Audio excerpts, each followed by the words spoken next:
Have you ever felt like you're just drowning in a sea of numbers? I mean, spreadsheets, reports, analytics, dashboards, they're absolutely everywhere we look. Yeah, But honestly, how often do you truly grasp the so what from all that information? It's easy to get lost. it really is. And it's more than just a common challenge. It's sort of the fundamental problem with data today, isn't it? Yeah. We're just bombarded with raw information. Yeah, tons of it. But the real value, the actual power, it lies in extracting the meaning hmm and then crucially making that meaning actionable, doing something with it. That's the core challenge, which brings us perfectly to today's deep dive, the art and science of data storytelling and visualization. And this isn't just about making numbers look pretty, right? It's really about transforming that raw data into, compelling narratives and clear visuals, things that don't just inform you, but actually inspire you to do something. So our mission today is to pull the most impactful insights from some really incredible sources. We've got wisdom from Harvard Business School online, some core principles from the Schulich School of Business, and expert advice from Ed Verity. And our goal for you, the listener, is really to equip you with the understanding to turn that, frankly, overwhelming data into something easily digestible, memorable, and most importantly, actionable. Yeah, cut through the noise. Exactly. We want you to become truly well-informed, but in a fraction of the time it might usually take. Okay, so if we're drowning in data, how do we craft that lifeboat? The key, as we're going to discover, seems to lie in the power of data storytelling. But what does that really mean? Is it just like picking a chart and throwing some words around it? Oh, not at all. Not really. At its heart, data storytelling is the ability to effectively communicate the insights you've pulled from a data set. And you do that by expertly combining a clear narrative with compelling visualizations. But what's truly fascinating, I think, is its core purpose. It's designed to put data into context. Ah, the context. And, maybe most importantly, to inspire action from your audience. It's about making those numbers actually resonate with people. Okay, so if data storytelling is this powerful, what are its fundamental building blocks? Like, what makes it work? Good question. You can think of it like a three-legged stool. Yeah. You need all three for it to stand up. Right. The first leg is the data itself. This is your foundation, obviously. And it demands thorough analysis of accurate and complete information. So not just surface level stuff. No, absolutely not. You're not just looking at what happened. You need to explore the why behind it, predict the what next, maybe even suggest what should be done. It's descriptive, diagnostic, predictive, prescriptive analysis, the whole picture. Got it. Seeing the past, present, and potential future in the numbers. What's leg number 2? Once you have that solid data foundation, the second leg is the narrative. This is your verbal or, written storyline. Sorry. Exactly. It communicates those insights you've uncovered, provides the essential context around them, why they matter, and clearly outlines the recommended actions, the so what and the now what. Right. Makes sense. And the third leg. And finally, the third leg, visualizations. These are your graphical representations, charts, graphs, diagrams, maybe even pictures or videos sometimes. The visual. Yes, they make your data story clear, engaging, and critically memorable. This is where those abstract numbers really come to life and become understandable. So that raises a really interesting point. Why does storytelling, especially with data, have such a profound impact on us? Well, if you connect this to the bigger picture, it's actually rooted deep in our nature. Humans have been using stories for survival, for recording daily life, since the Cro-Magnon era. It's really baked into our psychology. Wow, Cro-Magnon data viz. Okay, so how does that work in the brain? Well, this is where it gets really interesting from a neuroscience perspective. Yeah. Stories engage multiple parts of the brain simultaneously. You've got Wernicke's area, which handles language comprehension. Okay. The amygdala, which sparks emotional responses. Ah, the feelings. And even things called mirror neurons, which foster empathy, letting us connect with the story. So it's hitting us on multiple levels. Exactly. And this multifaceted engagement actually helps your hippocampus, the brain's memory center, convert that experience into long-term memory. Which is why just rattling off numbers from a spreadsheet doesn't stick. Precisely. A well-told data story actually stays with you in a way raw numbers rarely do. That Cro-Magnon connection isn't so far-fetched when you think about how our brains are wired. That really puts it into perspective. Okay, so that multi-pronged engagement, that's why crafting a compelling data narrative is so vital. You mentioned it uses classic story elements. Yes, absolutely. Things like characters, setting, conflict, and resolution. Let's take an example. Imagine your company discovers a sharp sales decline among customers aged, say, 14 to 23. Okay, so in that story, the characters would be those young customers, right? Maybe environmentally conscious consumers as a group, and your own internal teams, I guess. Exactly. And the setting, that's the recent alarming sales drop among that 14 to 23 age group. And you'd visualize that clearly, probably with a line chart showing the decline over time. Right. So what's the conflict? The conflict then becomes maybe a viral social media post highlighting your company's negative environmental impact. That's the inciting incident. Ah. And it led to tens of thousands of these young customers abandoning your product. We back this up with research showing growing consumer environmental consciousness, maybe data on your own unsustainable manufacturing practices. And you'd use visualizations to support all of that. Definitely. Visualizations showing the social media trend, maybe survey data on attitudes, perhaps even mapping the sales drop to the timing of the viral post. Okay, so characters, setting, conflict. What's the resolution? The resolution is your proposed path forward, maybe a long-term goal to pivot to sustainable manufacturing. This would be supported by targeted marketing and PR efforts to make this pivot visible and credible. And you'd show visualizations demonstrating the potential payoff, like improved brand sentiment, projected sales recovery. Precisely, showing the investment's potential return over time. But of course, sometimes there isn't a conflict. Maybe you're just exceeding all your goals. So the story is just keep doing what we're doing. Pretty much. The narrative is about reinforcing success and recommending maintaining the current successful course. Still a story, just a different kind. It really underlines what Harvard Business School professor Jan Hammond notes: applying analytical techniques isn't purely logical. It requires both art and science. Exactly. She highlights that it's the soft skills that are the hardest to master, but they're critically important for really leveraging data to its fullest potential. It's that blend. Okay, so we've talked a lot about the power of the narrative, the story side. Now, let's dive into the visual language itself. The principles, the best practices for good visualization. Right. The aesthetics, if you will. Yeah. So at its heart, visualizing data is about systematically converting those raw data values into quantifiable visual elements, right? We're talking about things like position on an XY axis. Yep, position is key.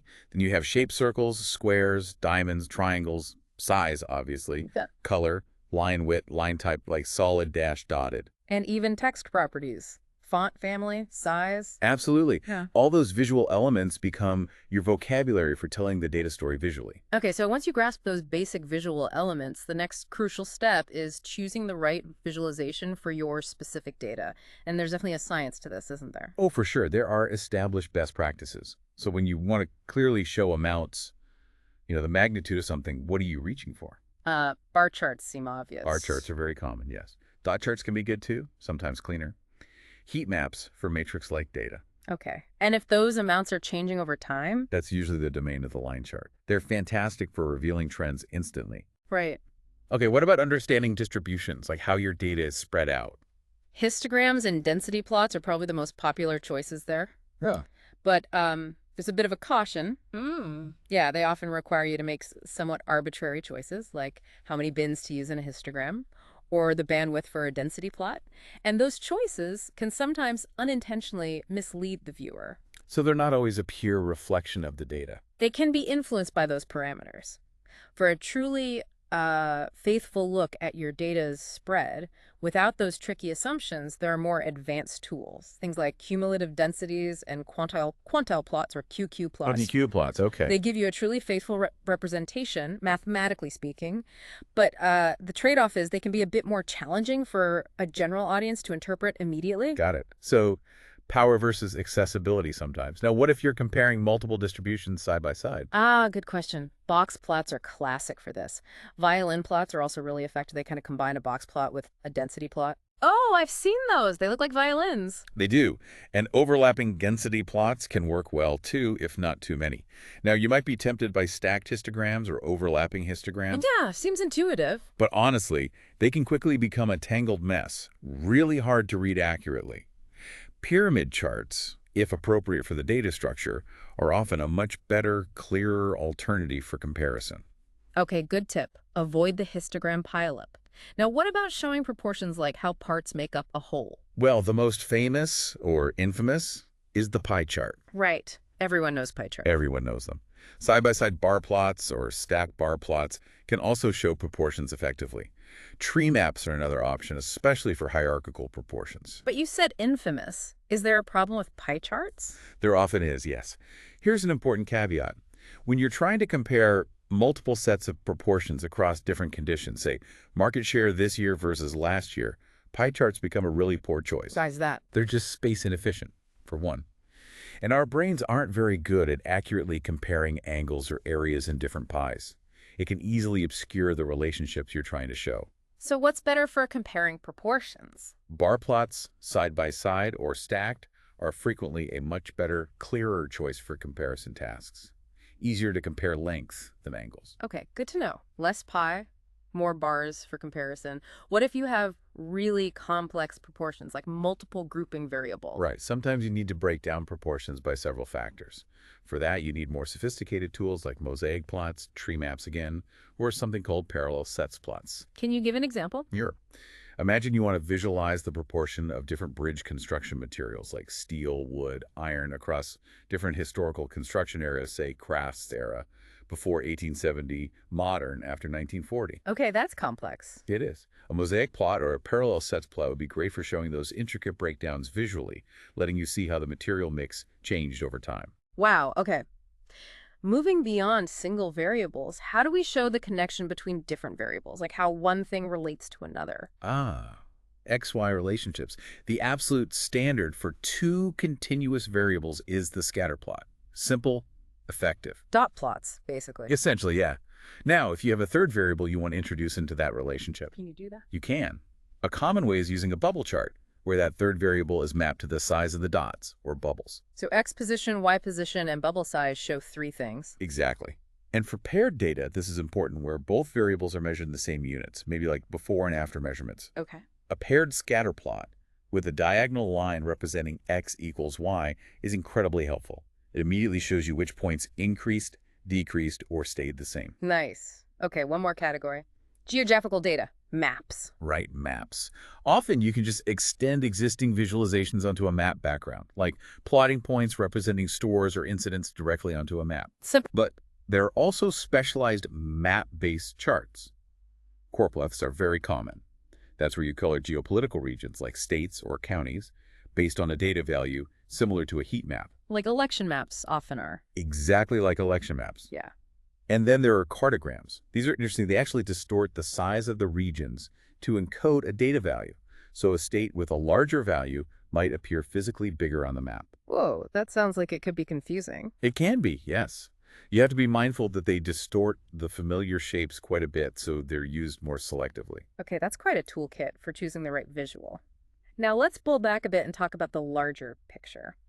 How do we actually communicate our insights effectively using these visuals? Right, because remember, most data visualization isn't just for exploring data yourself, it's done for communication. Yeah.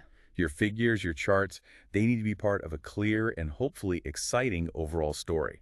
And you mentioned this idea of make a figure for the generals. What's that about? It's a great principle. The core idea is never, ever assume your audience can rapidly process complex visual displays, especially busy executives or non-experts. So keep it simple. Simplicity is absolutely key.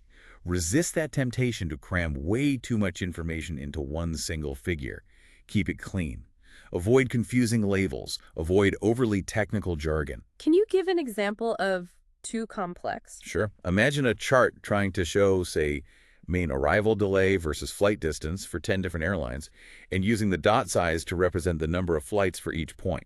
Okay, yeah, that sounds like a lot going on. It is. It might be Yeah. technically accurate, but for a quick, impactful takeaway for a general, it's likely too much to digest quickly. So what if you do have a lot of information you need to convey? You can't just leave it out. No, you don't leave it out.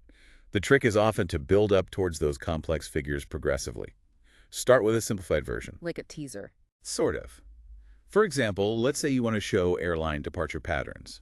You can begin by showing just a single, simple bar plot of, say, United Airlines departures from Newark Airport, broken down by weekday. Simple, easy to grasp. Okay, I see that. Then, once your audience understands that basic pattern, if needed, you can then present the more complex view. Maybe a full grid of small subplots showing departures for all the airlines from all the New York City airports, Newark, JFK, LaGuardia. Ah, so you guide them step by step, progressive disclosure. Exactly. It respects their cognitive load. And what about making figures memorable, beyond just being clear? Focus on clarity first. That's paramount. Simple figures, often things like basic bar plots, are generally the easiest to interpret quickly and therefore remember. But simple doesn't have to mean boring or generic. How do you make a simple bar plot not generic? You can enhance simplicity without making it bland. For instance, remember that storytelling aspect. Maybe you're telling a story about pet ownership trends instead of just plain bars. Imagine using simple, clear icons in place of the bars. Little stylized dog icons, cat icons, fish, birds. Suddenly, that simple bar chart is much more engaging and memorable, reinforcing the story. That's a cool idea, using icons. Okay, so we've got individual memorable figures, but you also mentioned consistency, making sure all the visuals in a presentation or report feel connected. Yes, consistency without monotonous repetition. It's a balance. Figures telling the same overall story should visually belong together. They need cohesion, use similar fonts, maybe a consistent color palette. But don't just use the same chart type over and over. Right. Don't use the exact same chart type, say, only bar charts throughout if it makes the story confusing, less impactful, or just plain boring.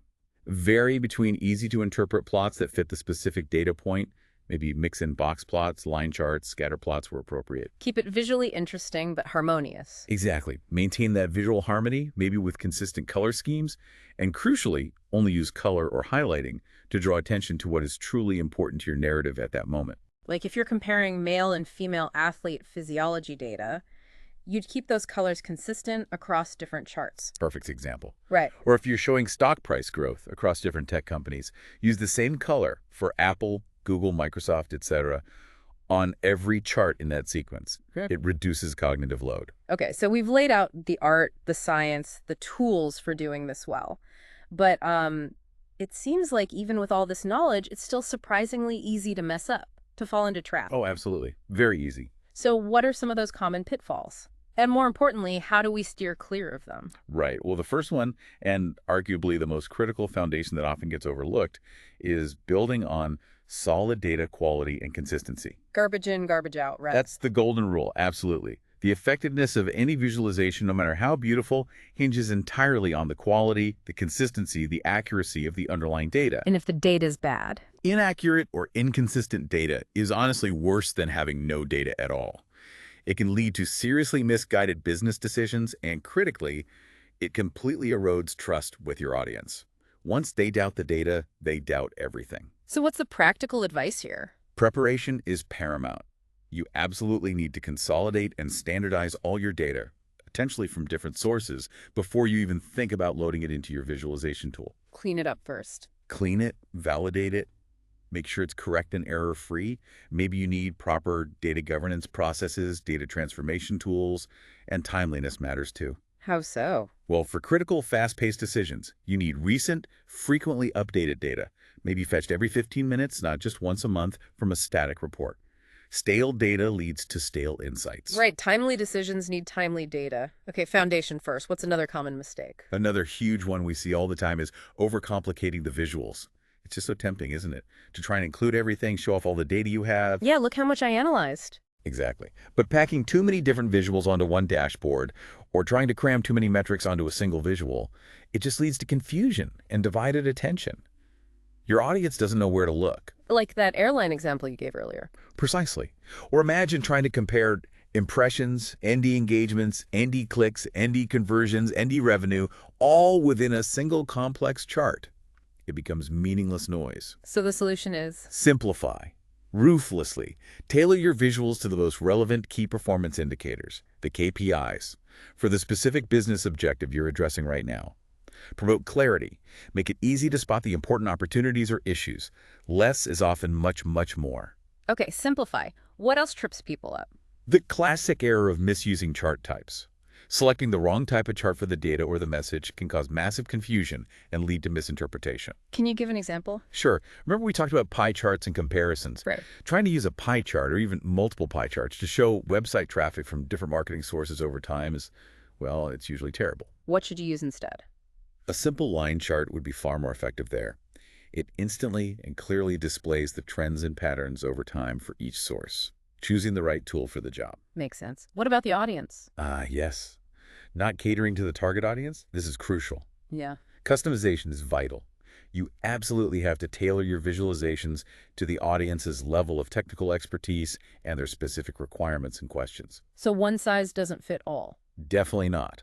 A CMO, for example, might just need very simple, clear line charts or column charts for quick access to high-level trends. They don't have time to decipher complexity. But an analyst. Whereas a data analyst on their team might benefit from more complex visuals sometimes. Maybe radar charts to compare multiple metrics across categories, Right. tree maps to explore hierarchical data structures, or those QQ plots we mentioned to really dig into distributions.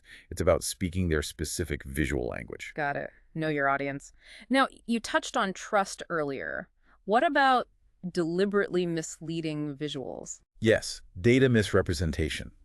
This moves into ethical territory.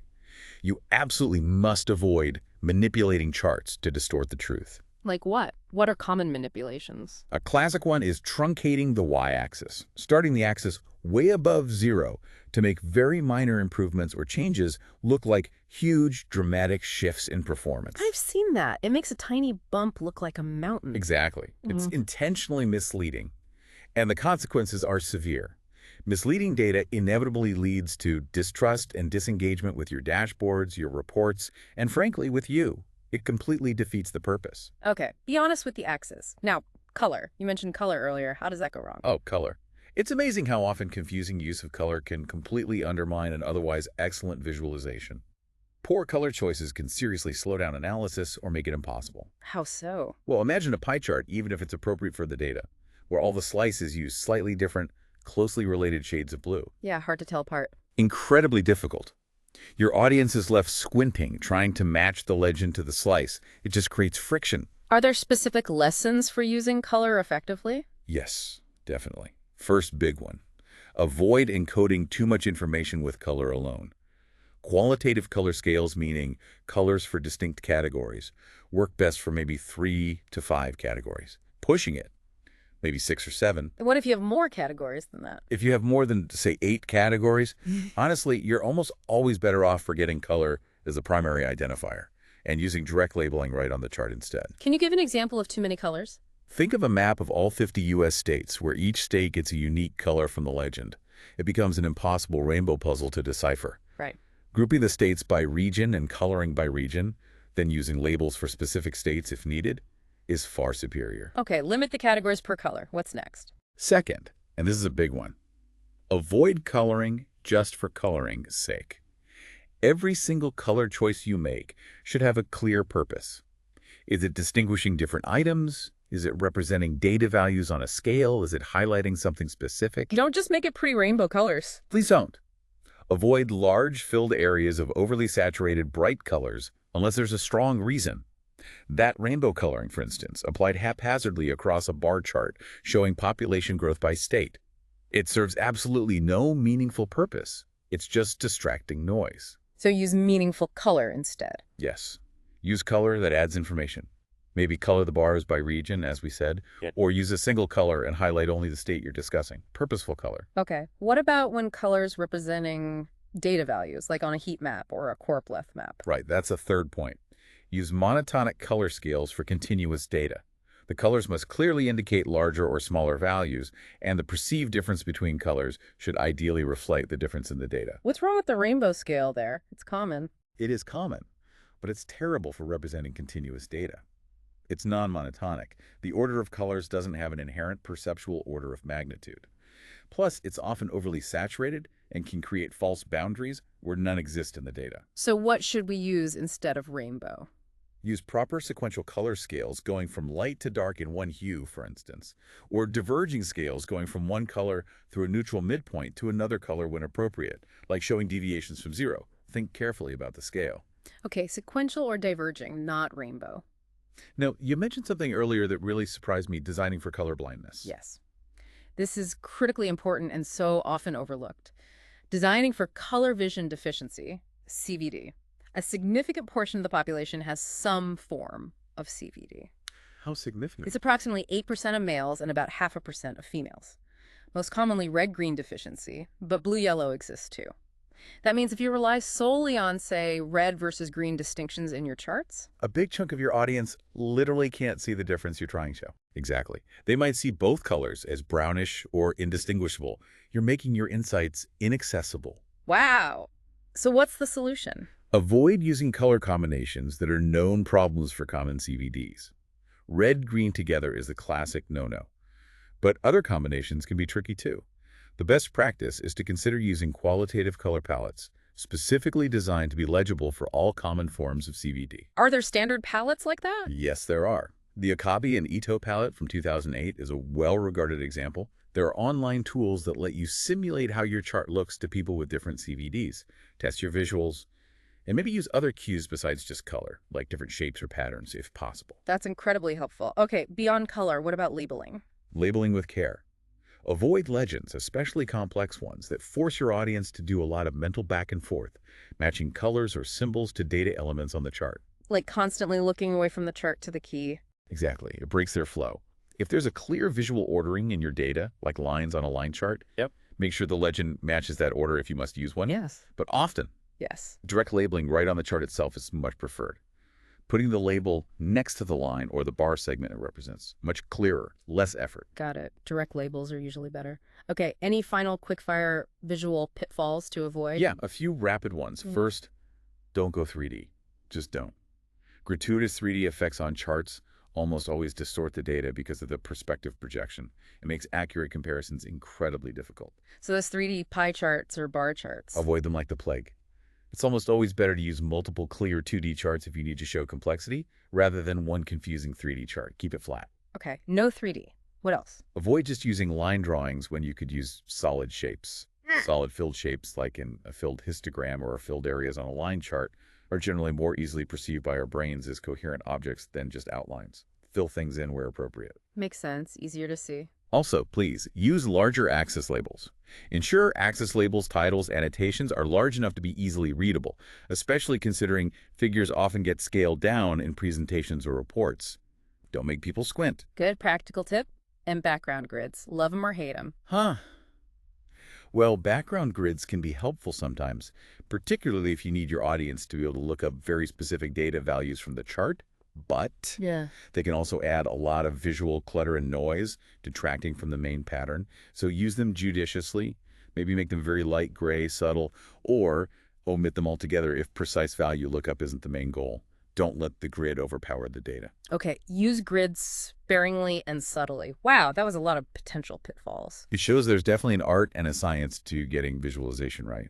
Absolutely. So we've really journeyed quite a distance here, from understanding that deep psychological power of storytelling with data The narrative part. to dissecting the precise principles of effective data visualization, choosing charts, using color wisely, labeling clearly, Right, the visual grammar. and crucially, identifying all those common pitfalls, those traps to avoid, from bad data to bad color choices. Hopefully giving you the map to navigate around them. Exactly. You, our listener, now have the tools, the understanding to really start transforming your own data. So here's something to think about as you look at your own information, your own spreadsheets and reports. What data story are you actually trying to tell? And maybe more pointedly, how could just one single well-chosen, carefully crafted visualization completely transform how your audience understands it and what they do next?